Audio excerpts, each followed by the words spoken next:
Évidemment, on va tout de suite s'intéresser au hockey sur glace. Les Albatros recevaient Bordeaux. Bordeaux, un concurrent direct dans le haut du classement. Tout simplement. Voilà, avant de jouer à la Coupe de France, ça sera mardi. Les Albatros contre Bordeaux, un sujet de Ludovic Jean. Après avoir échoué par 2 fois en finale des playoffs ces 2 dernières années, les Albatros affichent des ambitions plus mesurées cette saison. Mais force est de constater qu'après 10 journées, ces ambitions ont déjà été revues à la hausse, puisqu'avant la réception de Bordeaux, les Brestois restent sur 5 victoires consécutives.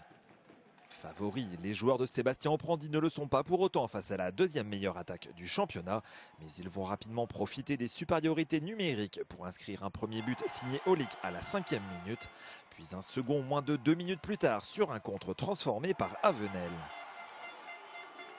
Ce premier tiers-temps ne s'apparente pas pour autant à une partie de plaisir pour les Brestois qui subissent les assauts répétés des boxers.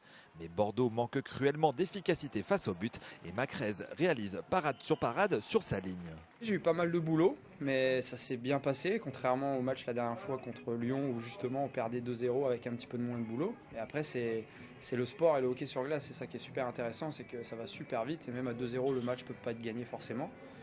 À 2-0, rien n'est effectivement gagné pour les Albatros qui doivent patienter jusqu'à la 30e minute et une réalisation de Prosvik pour parvenir enfin à se donner un peu d'air. Bordeaux qui sent que la rencontre lui échappe perd le fil de son jeu et les débats se musclent entre les deux équipes. Alors que Macrez parvient à préserver sa cage inviolée, les attaquants brestois en profitent pour opérer en contre et à alourdir la marque dans le dernier tiers-temps.